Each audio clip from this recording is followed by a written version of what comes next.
Hi guys, welcome to AllCBTs. My name is Faith Badru.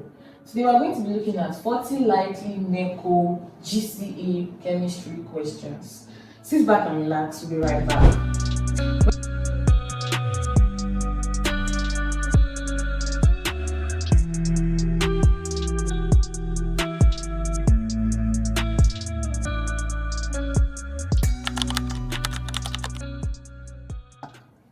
Welcome back.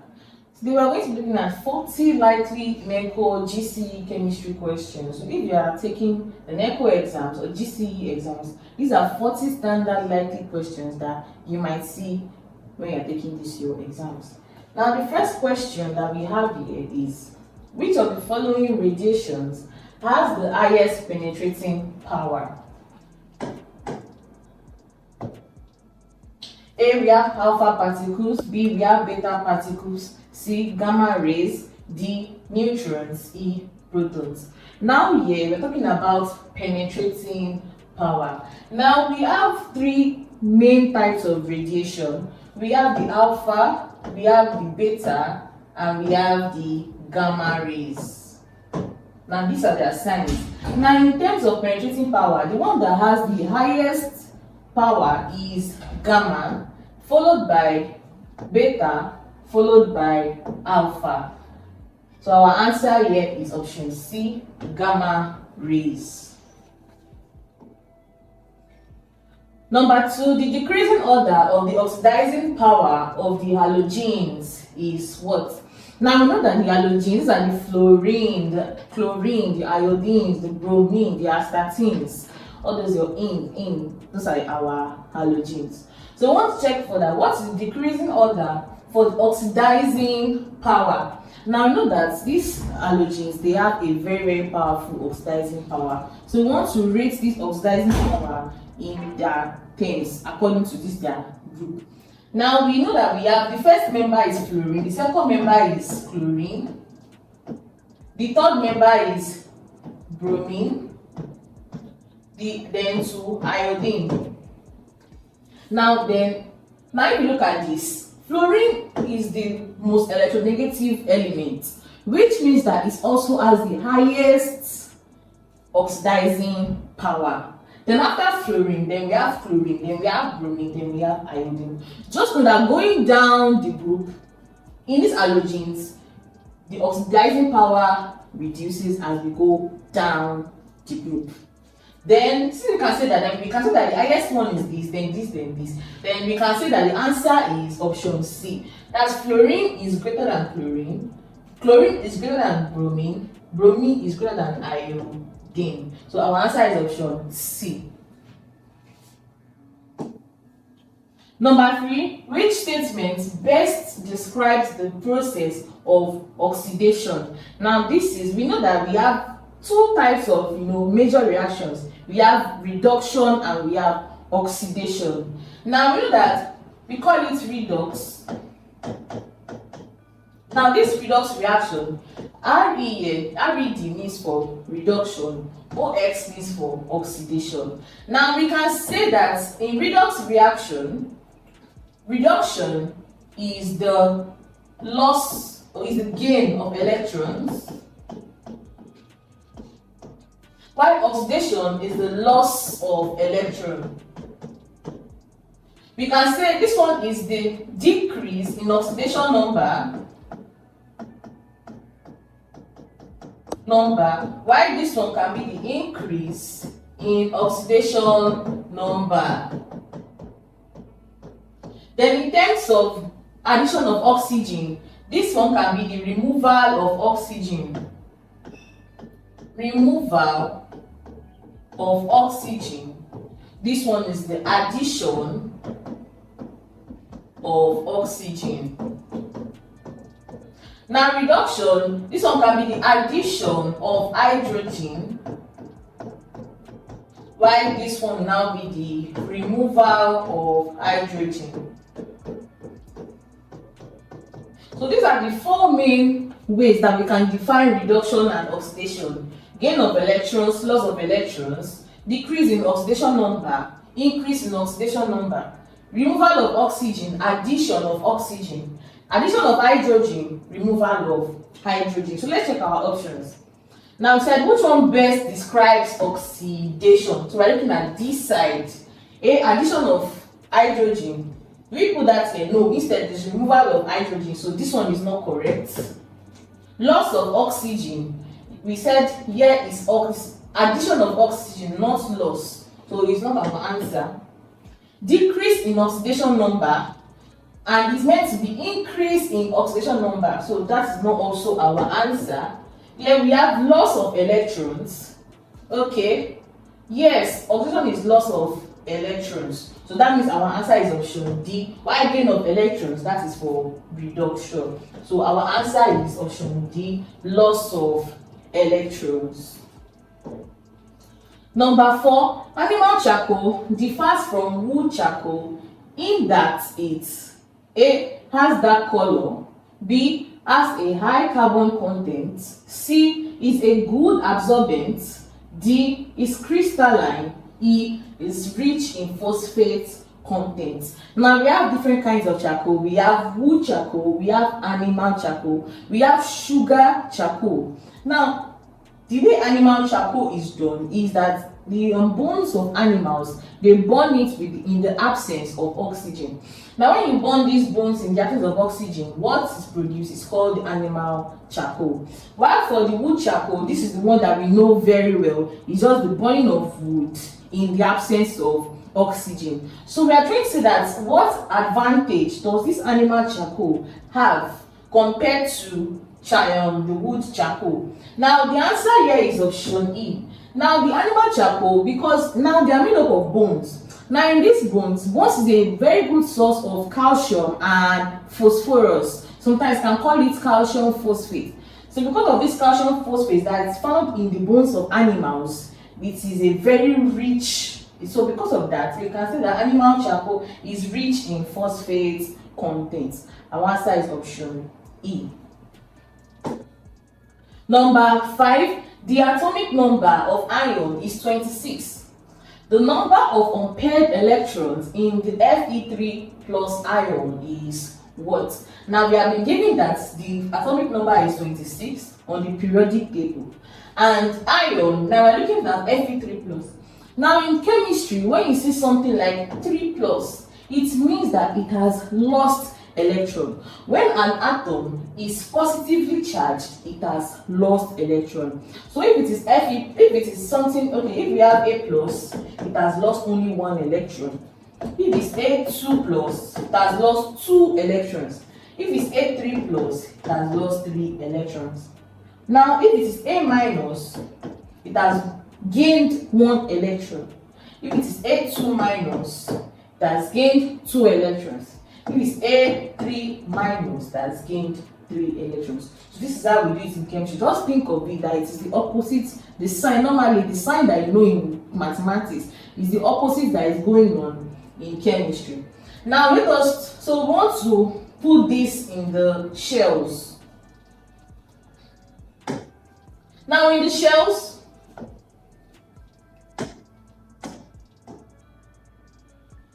now when you are putting this in the shells, the best way we can, we have to use our SPDF, electronic configuration. Now let us draw that. If we are going to draw that, we can say 1s, 2s, 2p, 3s, 3p, 3d, 4s, 4p, 4d, 4f. Then we can say 5s, 5p, 5d, 5f. Let us give it at this place. Then our arrow is coming like this. Then like this. So we can arrange it as 1s, 2s, 2p, 3s, 3p, 3d,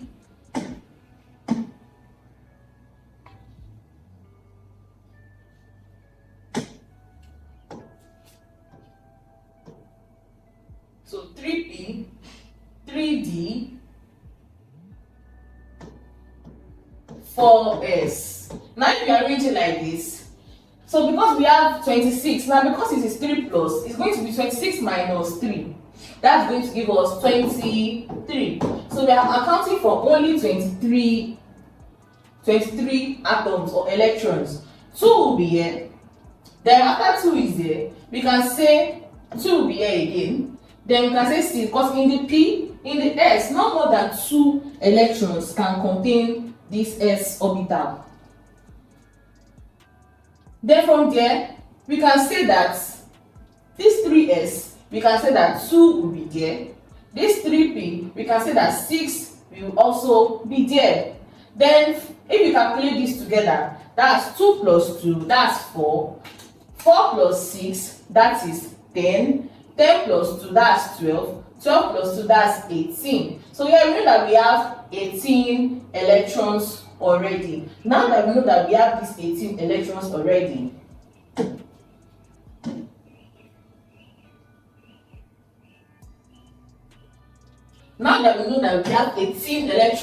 here already, and we want to enter our 3D, then we can just say that 23 minus 18, that should give us 5. So that means 5 will be here. So that means this is the electronic configuration for this particular ion. The other way that we can do it, now they're asking us for the unpaired electron. That means we are only facing this now. Now 3D orbital has 5. It can contain the maximum of 10, just like how P can contain maximum of 6, S maximum of 2, D maximum of 10, while F maximum of 14. So because of that, we can split this our shell into 5, because inside one orbital we have 2 electrons each. Then that will be like this: 1, 2, 3, 4, 5. Don't forget that the rule is that when you are arranging in your orbital, you arrange it singly before doubling it. So let's arrange this 5 singly. That's 1, 2, 3, 4, 5. Now we don't have any other. Assuming we have 6, we will now start saying 6, 7, 8, 9, 10. But because we have just 5, we just stop here. And they are all unpaired, because don't forget that I said it must be 2, 2 each. Now because it is unpaired, we can say that we have 5 unpaired electrons. So our answer is going to be option E, 5. Number 6. What volume of CO2 in DMQ is produced as STP when 2.5 grams of CaCO3 reacts with excess acid? Now this is a calculation question. Now in this question, the first thing that you have to do is to know what were you giving. Now we're giving, okay, now we said CO2, CaCO3. Now when you say a question like this, the first thing that you should do is to try to write a balanced equation. Now since we have CaCO3, that's calcium carbonate, we know that we will surely see something like H2O and CO2 in the product side. So if you want to write it, you can write it as CaCO3 plus reacting with acid, excess acid. They did not tell us the acid, but it should be H2SO4. Now that is going to give us Na2SO4 plus CO2 plus H2O. Okay.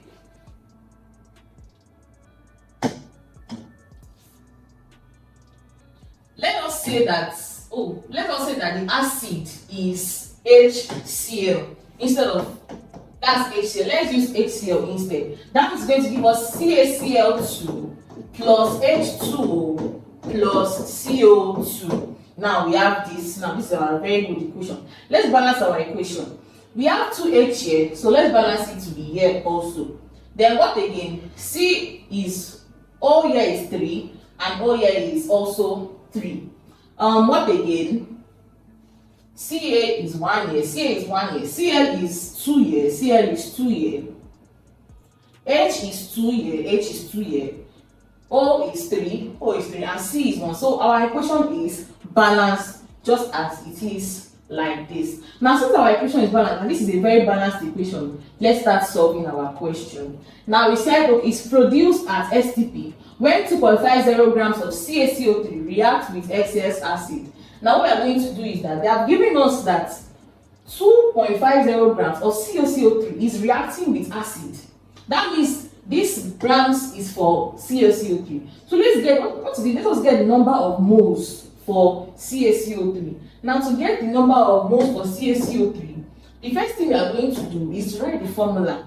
Now, formula for getting number of moles is equals to mass over molar mass. Now, our mass here is 0. They gave us in the question as 2.50. That's 2.50 all over 100. So that's the molar mass of CaCO3. Then you press in your calculator. That is 2.50 divided by 100. That will give us 0.025. You can also say it like 1, 2 to give you 0.025. Now I've gotten that 0.025 moles. Then we can now say that we have gotten the number of moles. Then let's go back to our equation. Now, according to the equation, we can say that 1 mole of, because now the number in front of this CaCO3 is just 1. The number in front of HCl is 2. Number of CaCl is 1. While the number of HO is 1. This one too is 1 because there's no number in front of them. Now, according to the exact law, when gases react, they do so in volume. So we can say that 1 mole of CaCO3 is reacting with 2 moles of HCl to give us 1 mole of CaCl2 plus H2O, 1 mole of H2O plus 1 mole of CO2. That means, let's write it. 1 mole of CaCO3 is giving us 1 mole of CO2. Now you can see this. Then the next thing that I'll say, so that means for 0.02 mole of that means 0.025 moles of CaCO3 again will still give us the same mole again. Will still give us 0.025 moles of CO2. Why? Because we have, like now, if 1 mole will give us CaCO3 and 1 mole will still give us that CO2, that means this one too will give this one, because we know that they are reacting at a very equal mole. Assuming we have 2 here, that means we don't say that, oh, this one will multiply by 2. That's how it is. So we can say that 0.2, that means the moles for CO2 also, we can say is 0.025. Then from there, so what we're asked to find what volume of CO2. Now we're asked to find the volume at STP. Now at STP, we can use the formula that volume at STP, volume is equals to mole times 22.4. That's going to be this 0.025 times 22.4, and that will give us that's 0.025 times 22.4. That will give us 0.56 dm3. Now this is our answer. That's option 0.56. That is option B.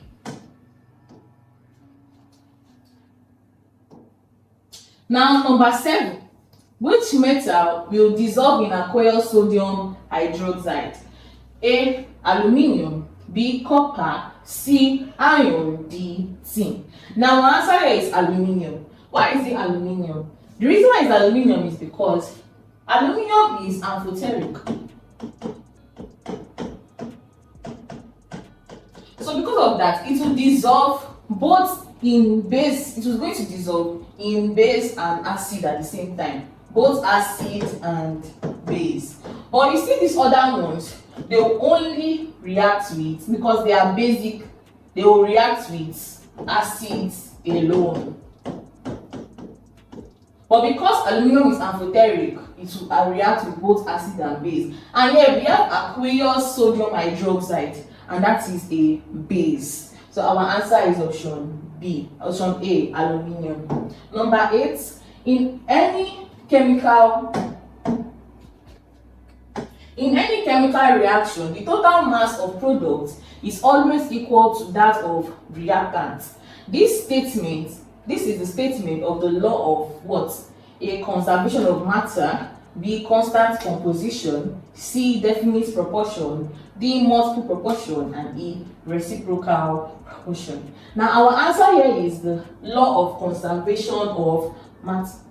Why? This law states that matter can neither be lost nor created, but it can be converted to one form or the other. Now this particular law, that's what we use to balance equations in chemistry. Now because of that balancing of the equation, that's why we can say that the mass of the reactant is equal to the mass of the product. It's all because of the law of conservation of matter. That's option A. Number 9, the alloy that is used for welding and plumbing contains what? A, aluminium and copper, B, copper and tin, C, iron and aluminium, D, lead and antimony, E, lead and tin. Now our answer here is lead and tin. Now this lead and this one is what? Bronze. Now this one is used for sculptors. Copper and tin is used for, this one is also used. Now iron and aluminium, no. This iron and aluminium is mostly used as duralumin. It's used for aeroplanes. But the one that is used for welding and plumbing is lead and tin.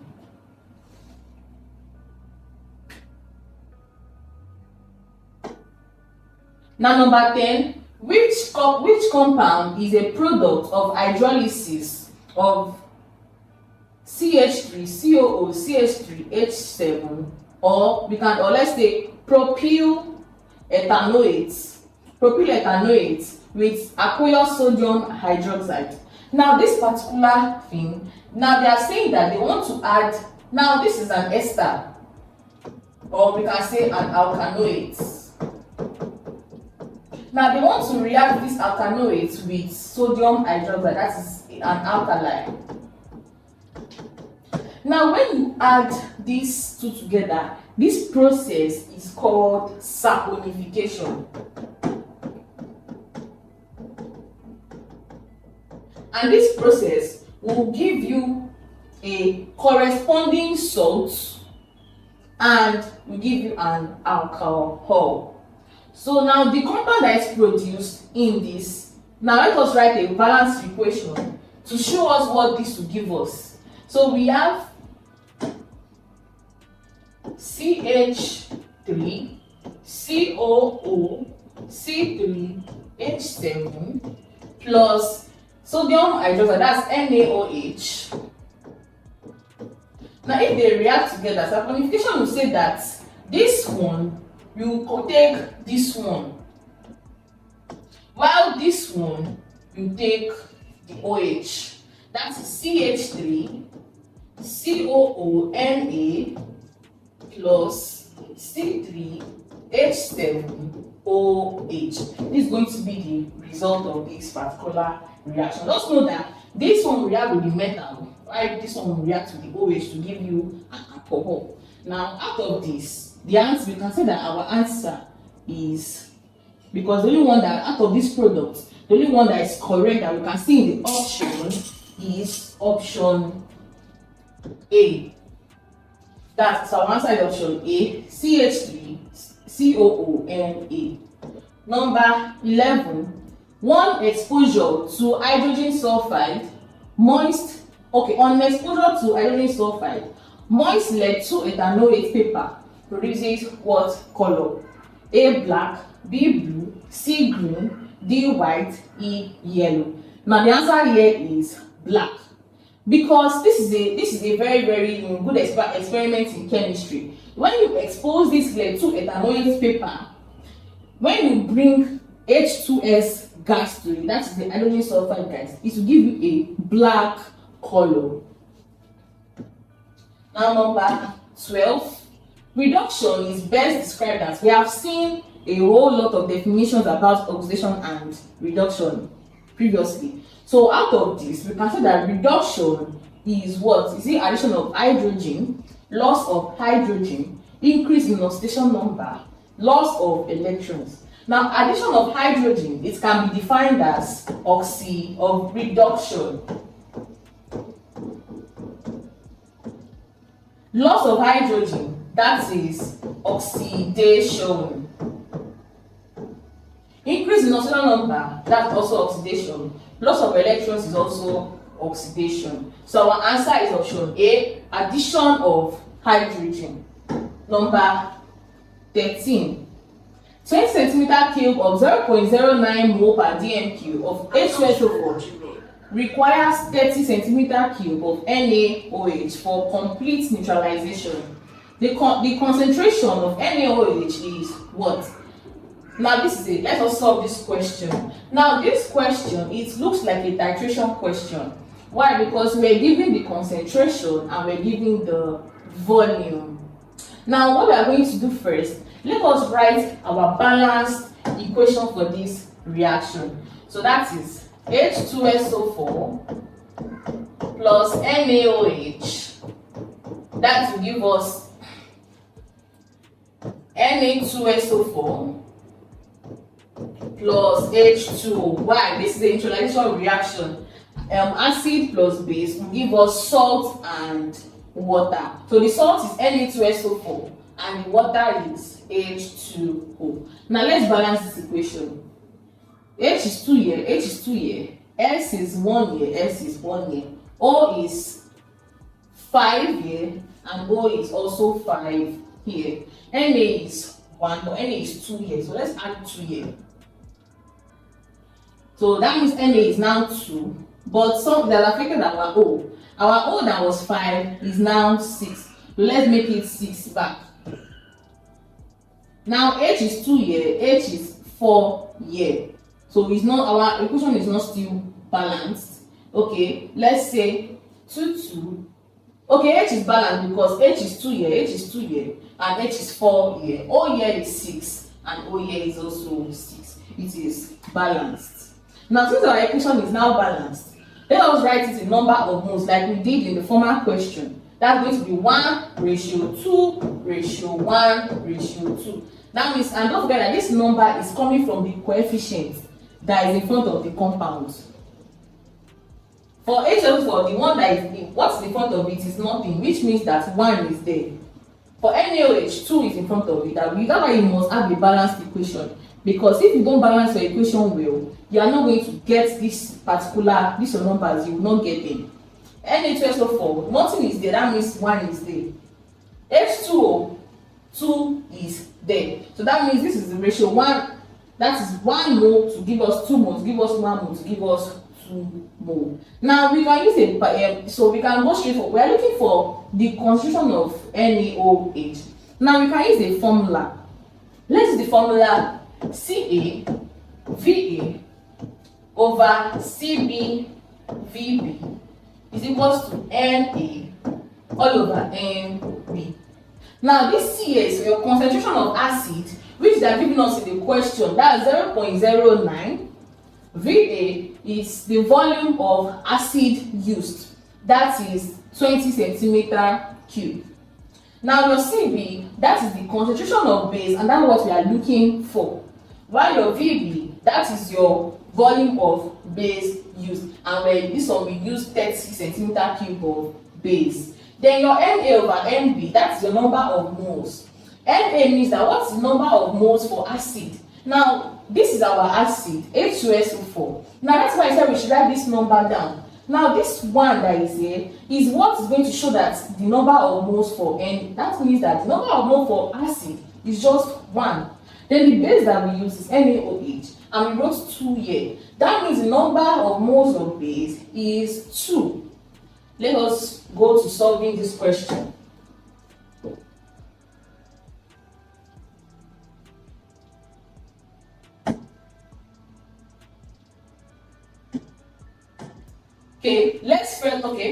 Let us first make CB. Because we're looking for CB, let's make it the sort of formula. That's going to be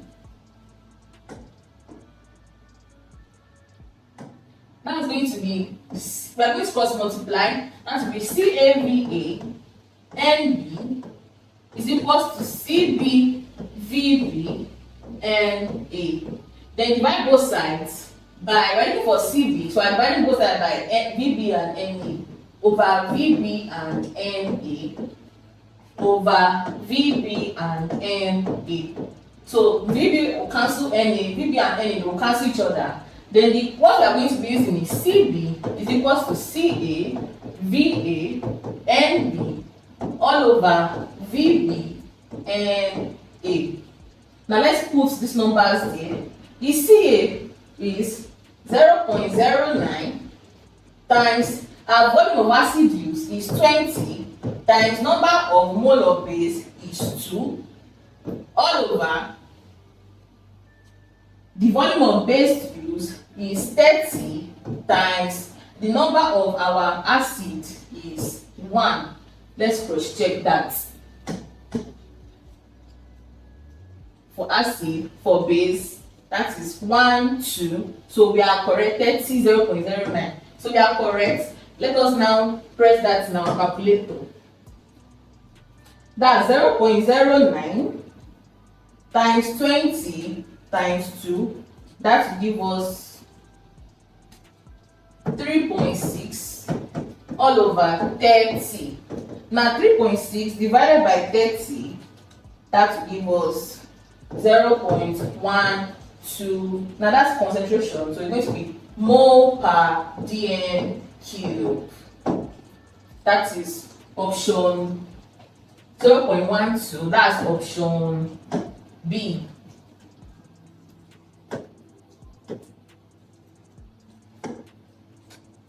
Number 14, glucose can be converted into ethanol and carbon dioxide at room temperature through the process of fermentation using the enzyme what?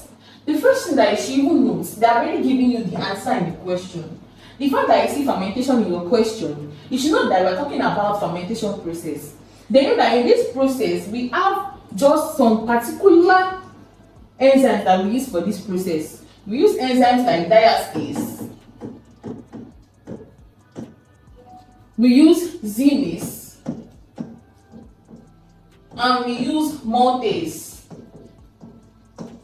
Because first, it will be converted to maltose by maltase. Then from the maltase, diastase is going to convert it from maltase to another one. Then this zinase is what now, okay, this is how it is. When you are talking about this is how it works. For glucose, if we have the carbohydrates, it will first move to glucose. After moving to glucose, now move to alcohol. That is the fermentation process. So when carbohydrate is converting to glucose, what the enzyme is going to use is maltase. Then from this glucose to alcohol is going to use zinase. So this zinase, sometimes you can use maltose and also diastase will be used. No matter, depending on if it is two-step reaction or a three-step reaction. Now, what we use in this fermentation process to convert from glucose to alcohol is zinase. That's option B. Number 15, which of the following is a monoprotic acid? Now, sometimes you can see it as monoprotic or you can see it as basicity. Now you should have seen this basicity of an acid. They will tell you that monobasic, we have monobasic, we have dibasic, we have tribasic. Just like how we have monoprotic, diprotic, and triprotic. Just the same thing, it's just like the basicity of an acid.